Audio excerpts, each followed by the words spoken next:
Hey guys, welcome to our all new video with Matt. Today I'm going to show you how to make this simple footstool, but first you're going to need a few things.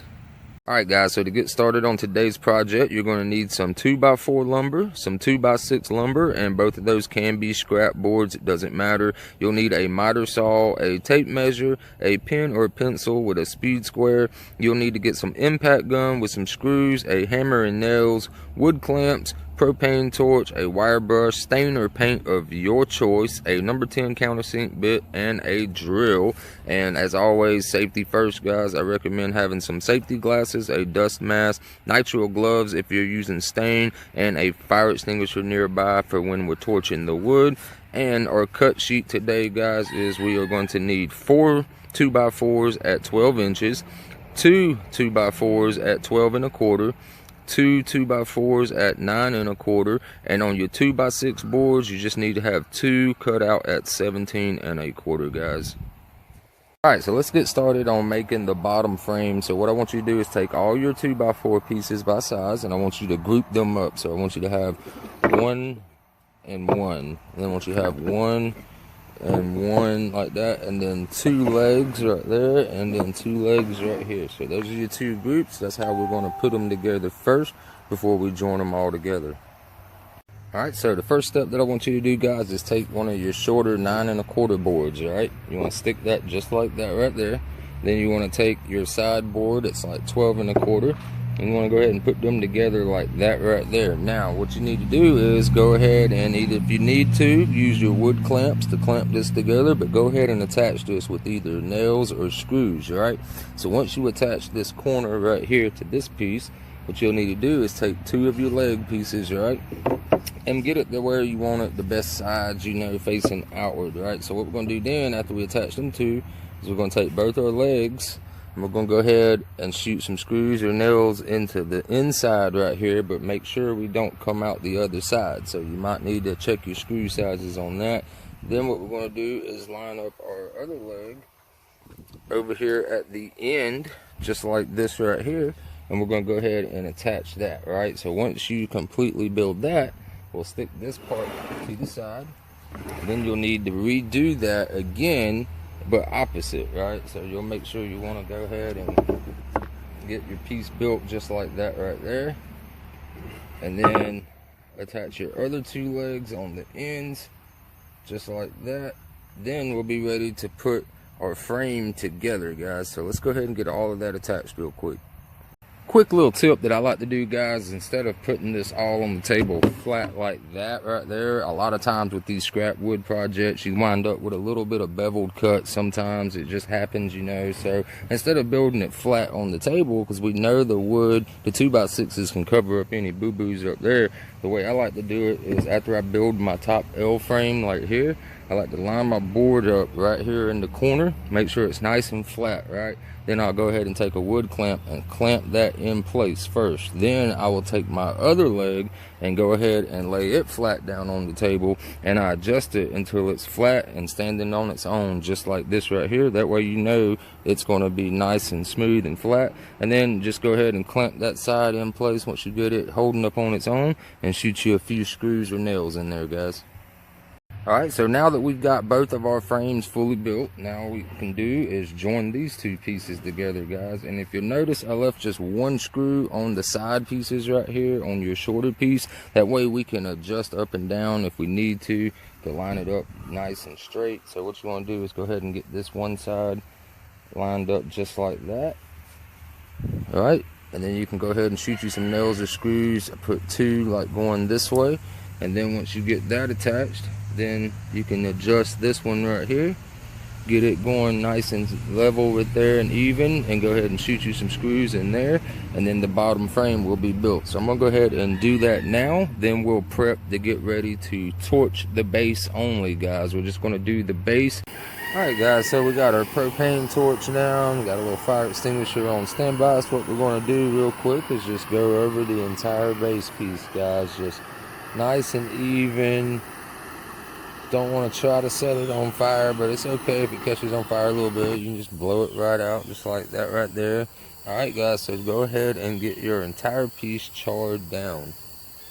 Alright, so now it is time to take our wire brush to the base piece, guys. And the first thing you want to remember when doing this is always go with the grain. No matter which way you're going, always go with the grain. So, and for example, this side piece, the grain's going that way. So I want to make sure that I brush it that way.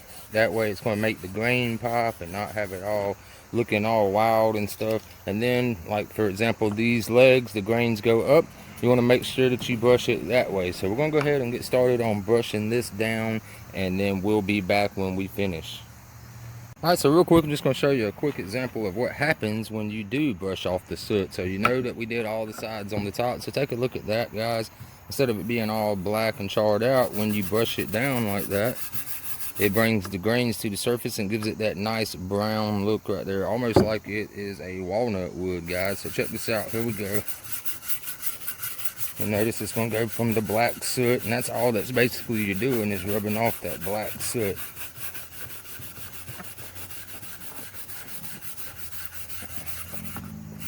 Yeah, it almost looks like a pecan color in a way. So get all your soot off of there.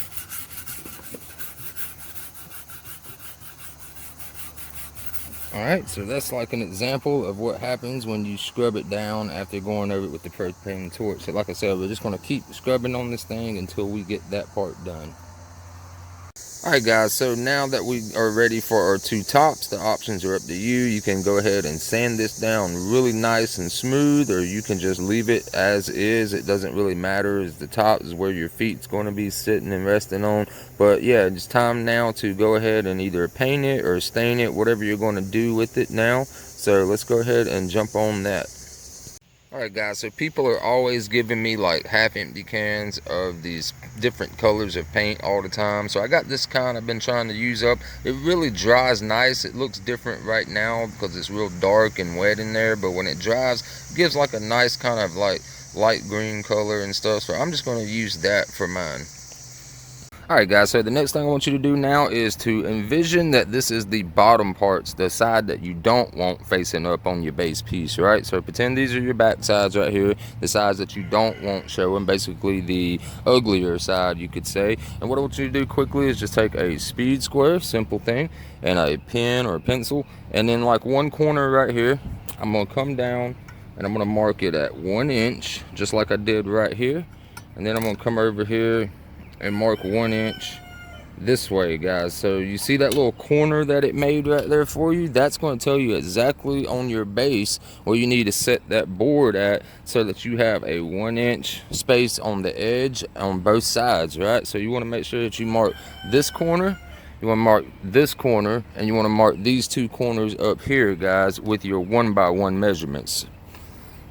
Alright, so the next step is, now that we've got our little corners marked of our edge pieces right here, guys, is to basically just go ahead and set them on top, just like that right there. And you want to just go ahead and line your corners up with the corners of your base, and they should line exactly up on the money, guys, and have you a space of 1 inch on each side of your boards right here. So you want to go ahead and line that one up into place, and then you want to take your other one also and put it down right beside that one, and you want to line those two corners up also, guys. So after you get all that lined up, now you can take your wood clamps that you have and go ahead and make sure they stay lined up, and just go ahead and put some pressure on that clamp. Alright, so I experimented with different measurements on here, guys, and to me what seems to look good is to just take your speed square, right, and from the edge of your board like this, you want to come over and you want to mark it at 1.5 inches there, and then you want to come over to this board and you want to do the same thing and mark it at 1.5 inches, right? Well, then from the outside, lay your square down just like that, and at the 2 inch mark and the 4 inch mark, go ahead and put you some marks and line it up with your 1.5 inch mark, and go ahead and make your crosshairs, and that's going to indicate the exact spots that we need to drill our pilot bit, so that our nail will go from this board into this back piece right here. And then when it comes to this board, you don't want to pull it from this way, you want to do it from this way, just like that right there, guys. And you want to go ahead and make sure you're lined up with your 1.5 inch mark it at 2 inches, 4 inches, and then while it's lined up with your 1.5 inch mark, go ahead and crisscross your two marks, and that'll give you your marks for those boards. And then you just turn it around, or just simply walk to the other side and do the exact same thing on that side. So now we are ready to drill out our pilot holes. And if you're going to be using screws, this is the time to use your countersink bit for your screws, but I'm going to use nails for the top plate finish. Like I said, I already got it clamped down on this side, and I'm going to throw another clamp down on this side, drill my holes, put in my nails, and then we should finally have it assembled. Alright guys, so that's it for today's project. Hope you guys enjoyed the video. Be sure to smash that like button down below for me, guys. And if you're new to the channel, consider subscribing. I will see you guys in the next video. Have a wonderful week ahead. Peace.